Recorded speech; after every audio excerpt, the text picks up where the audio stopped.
అందరికీ నమస్కారం. మీకు తెలియందేది నేను కొత్తగా చెప్పబోయేది లేదు.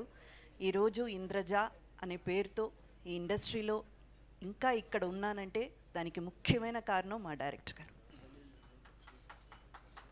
అండ్ మా చిరెడ్డి గారు, మనీషా బ్యానర్. సార్ ఎన్నెన్నటికి ఎప్పటికీ రుణపడి ఉంటాను సార్. అస్సలు నా ప్రతి ఇంటర్వ్యూలో నా గురించి నేను చెప్తున్నానో లేదో ఒక్క ముక్క మీ గురించి లేకుండా ఉండదు. అది ఒక తెలుగులోనే కాదు, తమిళ్, మలయాళం అని నేను ఏ భాషలో చేసినా నా ఫస్ట్ థ్యాంక్స్ మీకు చెప్పే ఆ ఇంటర్వ్యూ నేను స్టార్ట్ చేస్తాను.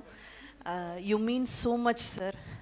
నా లైఫ్ అసలు ఫుల్ఫిల్ అయ్యేది కాదేమో.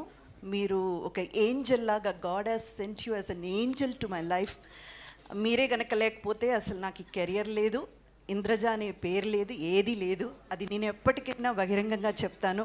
Thank you sir, thank you so much. And director గారిది అఫ్కోర్స్ యాజ్ అ డైరెక్టర్గా అందరూ చాలా గ్రేట్గా ఆయన గురించి చెప్తారు. కానీ నాకు డైరెక్టర్ గారిని ఒక్క మెట్టు ఎక్కువగా మ్యూజిక్ డైరెక్టర్గా చాలా ఇష్టం. ఒక్కగానొక్క టైంలో అయితే అసలు సార్ వేసిన పాటలు మాత్రమే ఉండేది నా కార్ క్యాసెట్స్ సీడీలో. ఓన్లీ సార్ మ్యూజిక్ చేసిన పాటలు మాత్రమే. And till today I'm a big fan of your music sir. Thank you so much for everything.